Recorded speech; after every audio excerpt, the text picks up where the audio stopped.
quería dedicarle un tiempito breve, porque no tenemos mucho tiempo, pero hay algunas características de una iglesia sana.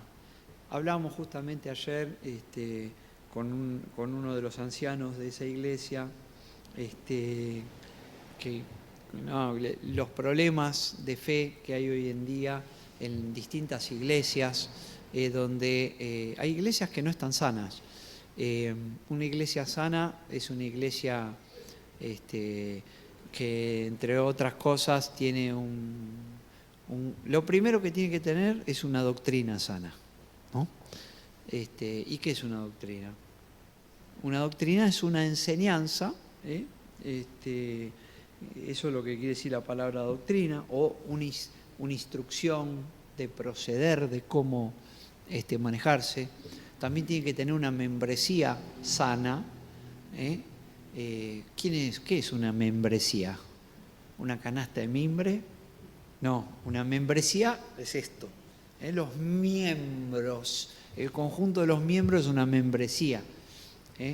Una membresía que se ame, que se respete, que se tenga paciencia y muchas otras cosas que están tan repetidas en la Biblia acerca de los unos a los otros. También tiene que tener un gobierno sano.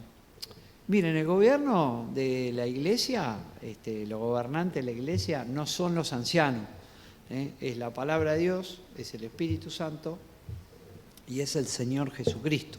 Ahora bien, ellos instituyeron un modelo que se lo llama modelo de gobierno, por así decirlo, de la iglesia local, que es que le han delegado la aplicación de esa autoridad a los hermanos, que son los ancianos, los diáconos, los ancianos, los pastores, los obispos, se menciona en la Biblia, los presbíteros.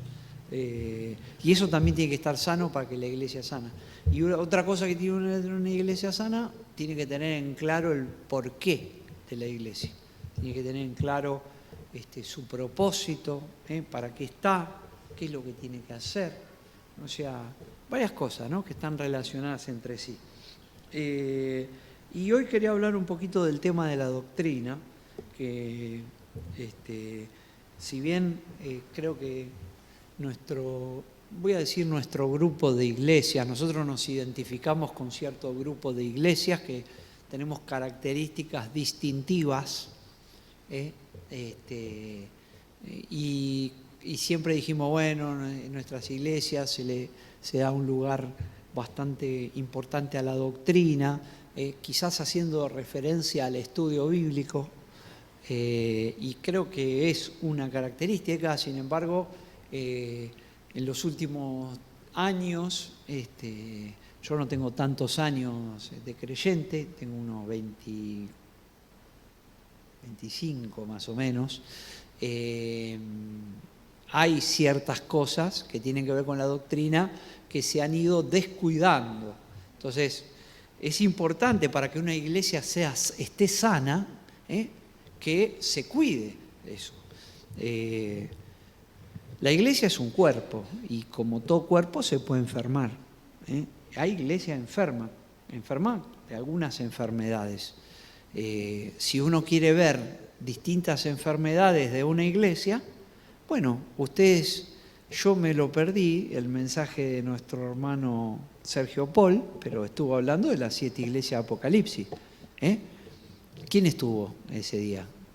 ¿Ustedes estuvieron? Yo me lo perdí. Me fui a Salcedo y me lo perdí. ¿Está grabado ese mensaje? Me hablaron muy bien, muy, muy lindo, así que después lo voy a mirar. Pero en esa carta a las 7 iglesias se habla de algunas iglesias que están enfermas, sufren de alguna enfermedad. Y al final, cuando un cuerpo está enfermo durante mucho tiempo, ¿qué le puede pasar? Se puede morir. Primero está debilitado, no puede trabajar bien, no tiene fuerza. Cuando uno está enfermo, se siente mal, se debilita, y si pasa mucho tiempo y no logra curarse,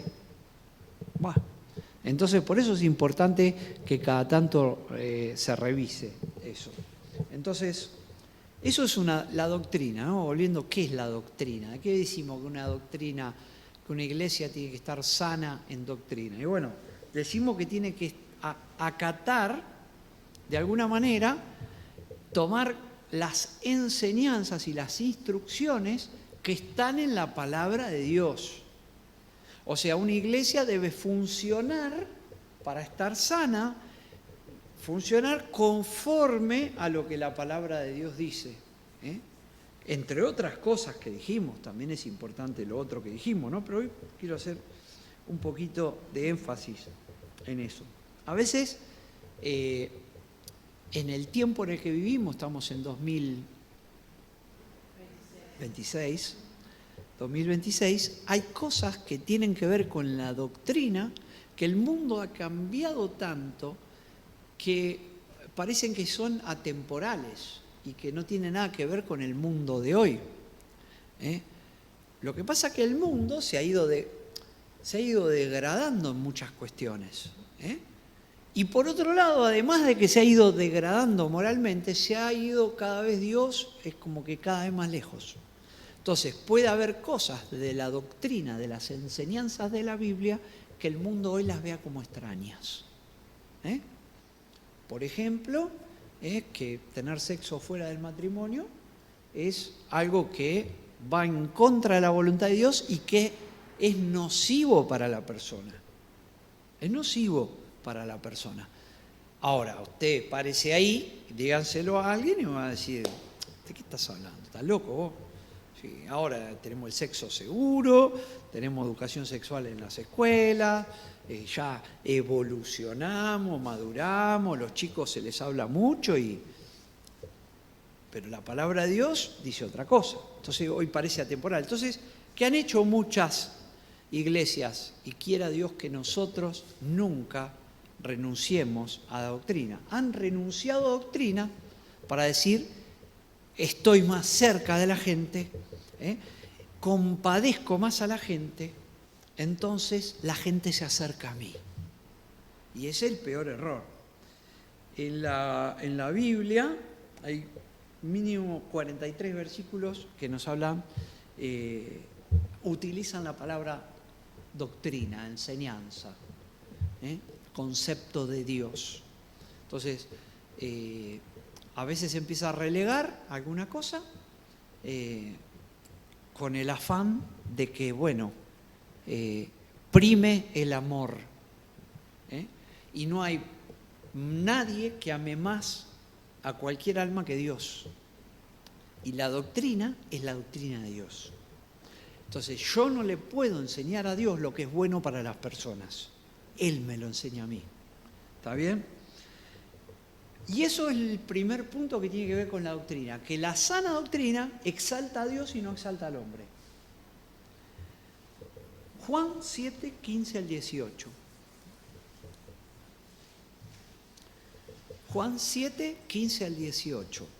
Está el Señor Jesucristo hablando ahí, dice, y se maravillaban los judíos diciendo, ¿cómo sabe este letras sin haber estudiado?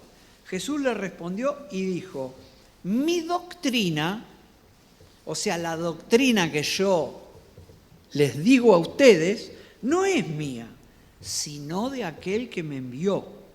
El que quiera hacer la voluntad de Dios, conocerá si la doctrina de Dios o si yo hablo por mi propia cuenta. El que habla por su propia cuenta, su propia gloria busca. Pero el que busca la gloria del que le envió, este es el verdadero y no hay en él injusticia. Quiere decirse que el que habla la doctrina del que lo envió, el Señor Jesucristo hablaba la doctrina de Dios, buscaba la gloria de Dios y exaltaba a Dios. Ahora, el que habla otra cosa se exalta a sí mismo. Entonces nosotros agarramos y renunciamos a la doctrina por amor a las almas, para que las almas digan, qué buena iglesia, esta sí que es buena, no me juzga. ¿Qué busca? La gloria propia, no busca la gloria de Dios. Y nosotros tenemos que buscar la gloria de Dios. ¿A nosotros quién nos envía? Sí, más precisamente ¿quién? Cristo. Id por todo el mundo, predicad, enseñad estas cosas, bautícenlo. ¿Quién nos manda? Nos manda Cristo. Entonces lo que tenemos que hablar son las mismas palabras que hablaba Cristo. Porque si yo hablo otras, me exalto a mí o exalto al hombre. ¿Está bien? Entonces ese es el primer punto, que la sana doctrina exalta a Dios y no al hombre. No se puede agradar a Dios si no se comunica lo que Él quiere que comuniquemos. Por eso tenemos que hablar lo que Dios nos enseñó que hablemos y tenemos que comunicar lo que Dios quiere que comuniquemos. Uno puede agarrar la Biblia, tomar un versículo de la palabra de Dios. Esto hablamos con el hermano ayer. Me decía, hay hermanos que estamos haciendo un curso de predicadores porque hay hermanos que agarran un versículo, leen ese versículo y empiezan a decir otra cosa. Es un pretexto, eso, un pretexto para hablar. Entonces nosotros tenemos que aprender a mirar, leer la palabra de Dios, aprender lo que Él quiere que nosotros aprendamos para nosotros luego ir y decir lo que Él nos dijo a nosotros y no lo que a nosotros nos parece. El profeta siempre escuchaba a Dios y luego iba y le hablaba al pueblo. No iba y le hablaba al pueblo y después le decía a Dios, ¿sabés lo que le dije? Le dije esto. No, no es así el camino. Por eso tenemos que aprender a comunicar lo que Dios nos comunicó, las verdades que Él nos comunicó. Él nos comunicó el Evangelio, un Evangelio que es por la gracia de Dios, un Evangelio de salvación por la fe, un Evangelio totalmente gratuito, un Evangelio que libera y limpia al pecador que está condenado de antemano. Y un pecado que te lleva al infierno. Una humanidad que está caída y debe ser rescatada. Por eso las verdades hay que aprender a comunicarlas para que reflejen el mensaje de Dios. Hay muchas doctrinas que tenemos que mantener en alto.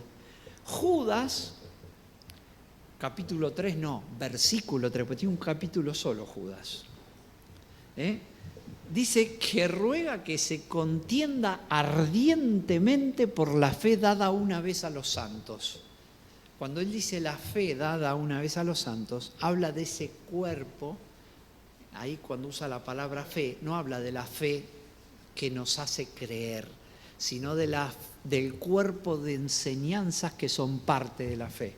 Por ellas debemos luchar, pues yo no puedo luchar por la fe que me hace salvo. Yo tengo que luchar por el conjunto de las cosas que Dios me transmitió a través del hermano que usó. Entonces dice que contendáis ardientemente. Y la iglesia debe mantener en alto varias cosas: la salvación por la fe, la deidad del Señor Jesucristo. Ustedes saben que hay pseudo iglesias cristianas que dicen que Jesús no es Dios, que es un gran profeta. El bautismo por inmersión, la resurrección del Señor, la segunda venida de Cristo. Bueno, un montón, ¿no?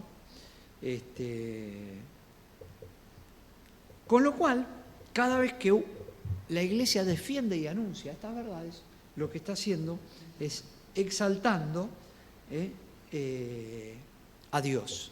Ahora, cuando las cambia, lo que está haciendo es dándole la espalda a Dios. Hermanos, queremos una iglesia sana, debemos tener sana doctrina y hablar con pureza el mensaje que Dios nos encargó. Segundo, Marcos 1, 22.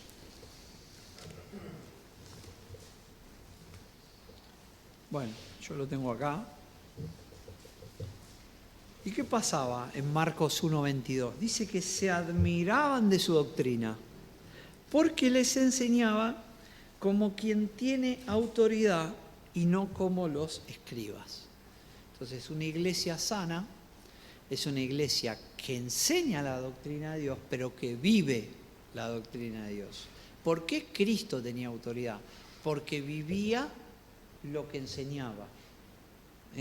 porque vivía lo que enseñaba. Él enseñó acerca de la humildad. ¿Cómo lo enseñó? Con una toalla puesta ceñida, lavando los pies de los discípulos. Él podía hablar de humildad.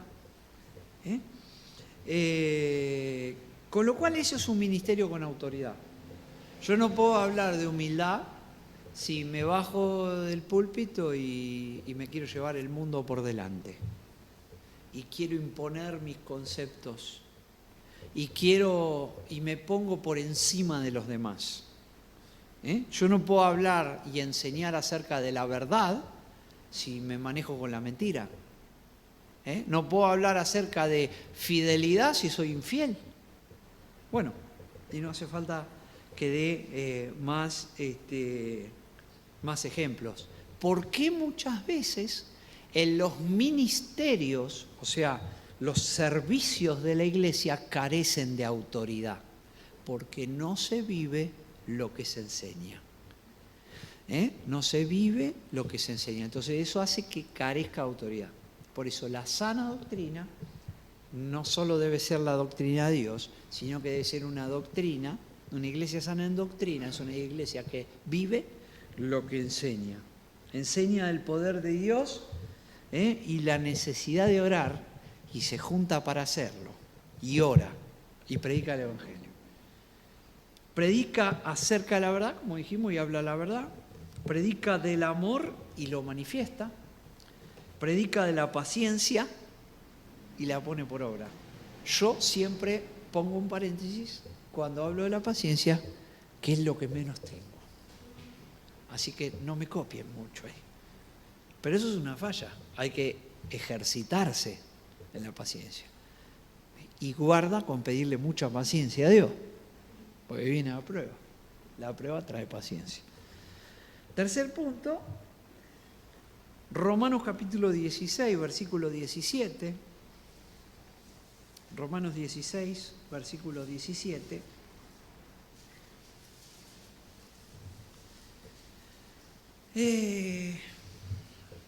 Dice, este versículo es duro. Dice Romanos 16, 17. Más os ruego. El otro día Samuel nos habló de Romanos. En el versículo 16, en el versículo 17 del capítulo 16 dice, más os ruego, hermanos, que os fijéis en los que causan divisiones y tropiezos en contra de la doctrina que vosotros habéis aprendido y que os apartéis de ello. Pero ¿cómo no se vas a apartar? Y sí, a veces es necesario. A veces es necesario. No puede haber unidad,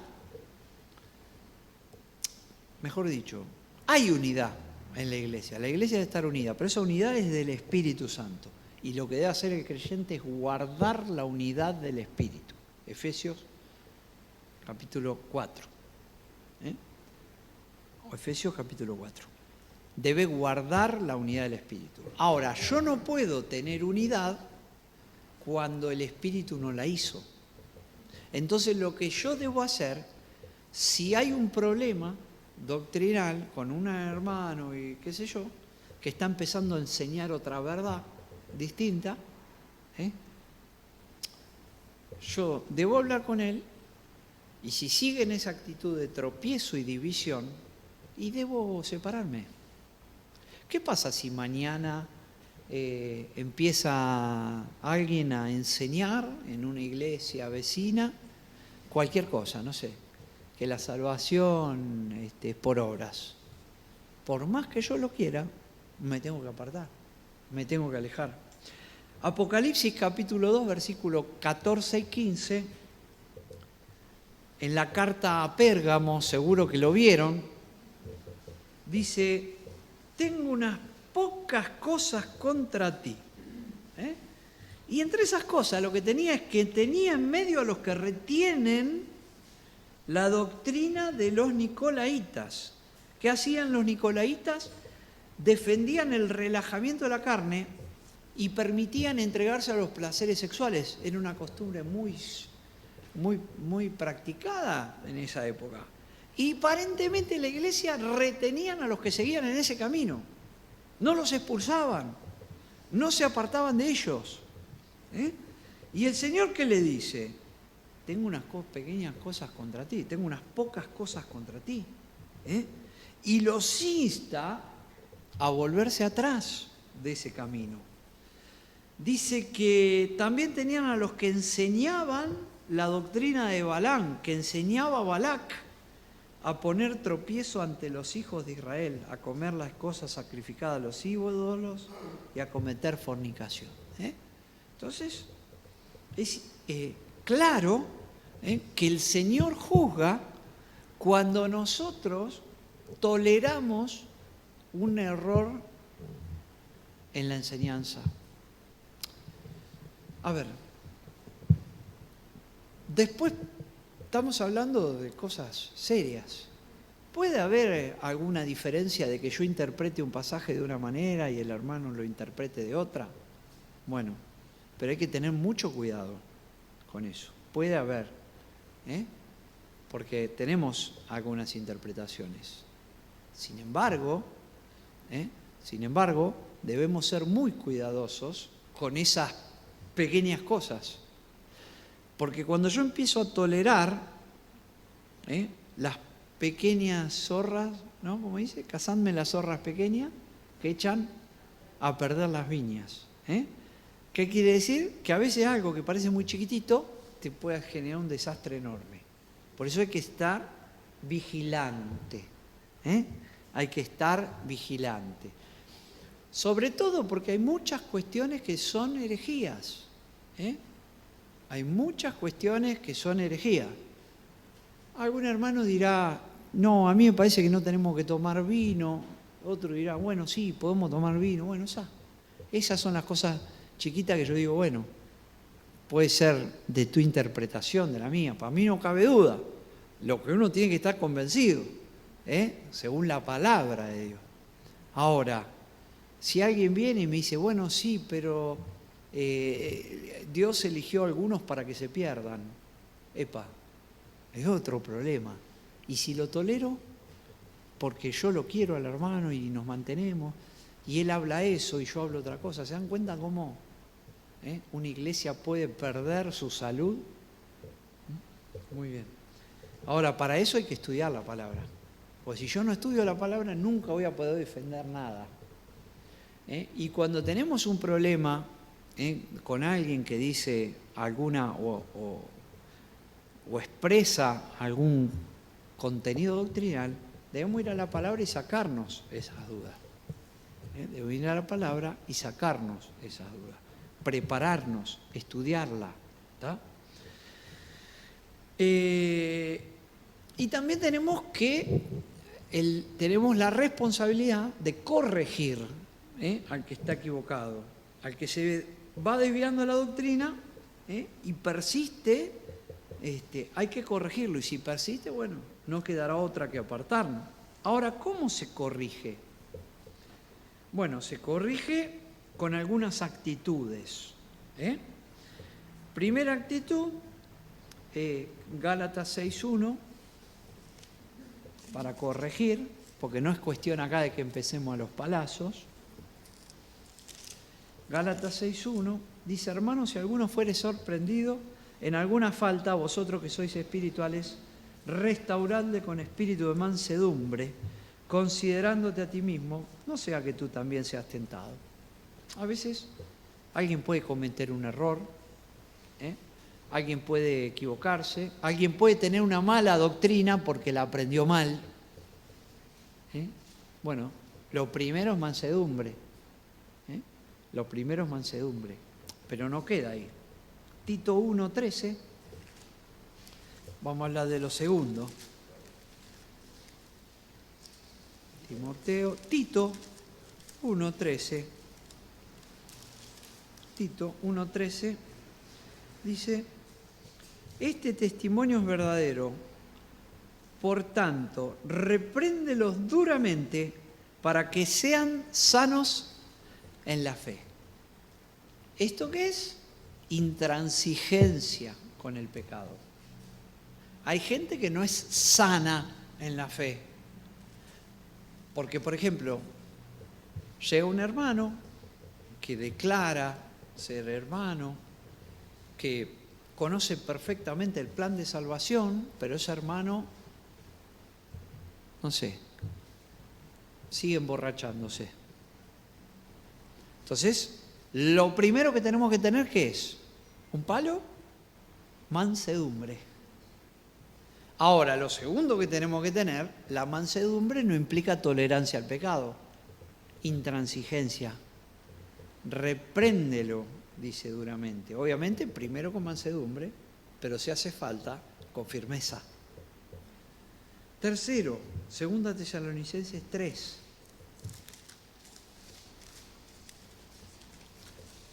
Segunda Tesalonicenses 3. Versículo 9. 9 dice, no porque no tuviésemos derecho, sino para daros nosotros mismos un ejemplo para que nos imitaseis. Pablo está hablando acá de que ellos trabajaban para sostenerse y no vivían de los demás. Porque también cuando estábamos con vosotros os ordenábamos esto. Si alguno no quiere trabajar, que no coma.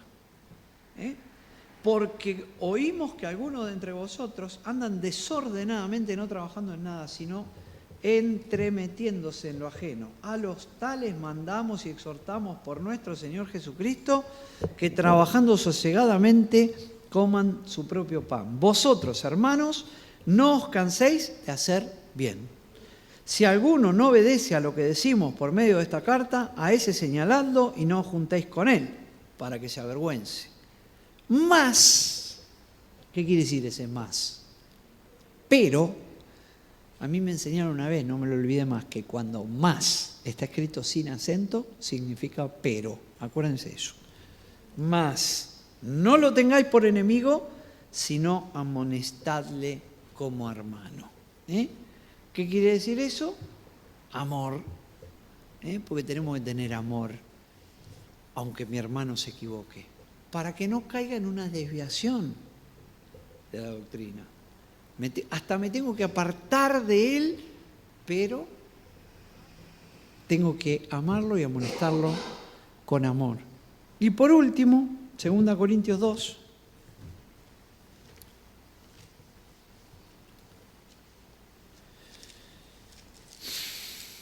Segunda Corintios 2, 5. Hubo un gran pecado en Corinto.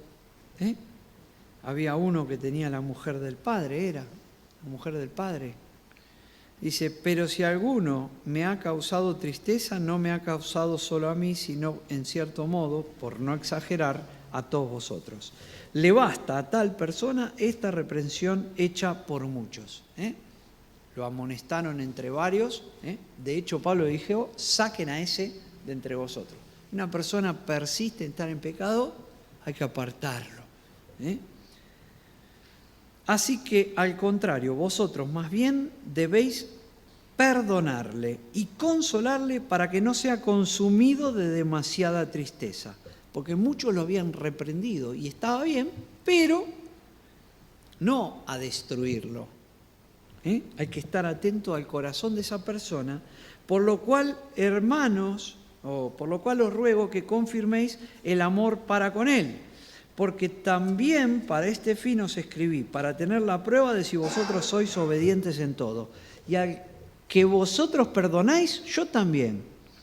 Porque también yo lo he perdonado, si algo he perdonado, por vosotros lo he hecho en presencia de Cristo, para que Satanás no gane ventaja alguna sobre nosotros, pues no ignoramos sus maquinaciones. ¿Qué quiso decir Pablo ahí? Lo separaste, lo reprendiste, pero ahora si él se arrepintió, bueno, recibilo de nuevo, perdonalo. La iglesia no está para juzgar y aniquilar, porque si no nos estaríamos poniendo en un lugar superior al de Cristo, porque Cristo nos perdona. Hijitos, si alguno hubiere pecado, abogado tenés para con el Padre, a Jesucristo, al justo. La sangre de Cristo nos limpia de todo pecado, incluso de esos que son tremendos. incluso de algunos que los hermanos pueden cometer, lo cual no nos exime de exhortación, no nos exime de apartarlo, no nos exime tampoco de amarlo y de perdonarlo, cuando hay arrepentimiento. Y por último, 2 Juan, se me fue el tiempo, ya terminó, no, estoy en tiempo, me quedan 3 minutos o algo así.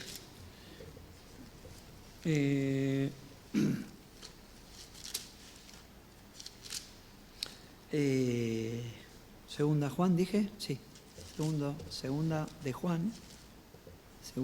Juan, capítulo 1, 9, dice, capítulo 1 no tiene más de 1. Cualquiera que se extravía y no persevera en la doctrina de Cristo no tiene a Dios. Y el que persevera en la doctrina de Cristo, ese sí tiene al Padre y al Hijo. Si alguno viene a vosotros y no trae esta doctrina, no lo recibáis en casa, ni le digáis bienvenido. Ni le digáis bienvenido. Esperen que se me fue acá. En cuanto a la doctrina, podemos decir que la doctrina, la sana doctrina, la enseñanza de Cristo es un indicador de un hijo de Dios. ¿Cuáles son otros indicadores? Que reconoce que es un pecador, que ama a sus hermanos. Son todos indicadores. Que permanece en la doctrina es un indicador de que es un hijo de Dios. Por eso, la sana doctrina, una iglesia sana, que tiene una sana doctrina, hace que uno identifique a los hijos de Dios. ¿Por qué? Porque la sana doctrina es una identificación. Nos da una identidad de verdaderos hijos de Dios. Por eso, queridos hermanos, a tener mucho cuidado, no dejemos de llevar la doctrina, la enseñanza de Cristo a todos lados y no dejemos de vigilar en qué andamos, cómo andamos. Cuando hay una sana doctrina, cuando uno vive la sana doctrina, los testimonios perduran, las iglesias perduran, las iglesias siguen a lo largo del tiempo. Seguramente se mencionó que de las iglesias de Apocalipsis, como que han desaparecido todas esas, ¿no? De Asia. Muchas no se han, creo que alguna queda, no me acuerdo, alguna de las 7 creo que había quedado. Pero el resto desaparecieron. ¿Por qué hay iglesias que perduran en el tiempo? No porque se han relajado en la doctrina, todo lo contrario, se han sostenido en la doctrina. ¿Es fácil? Y bueno, muchas veces lleva a incomodidades. Pero a veces las cosas incómodas son importantes.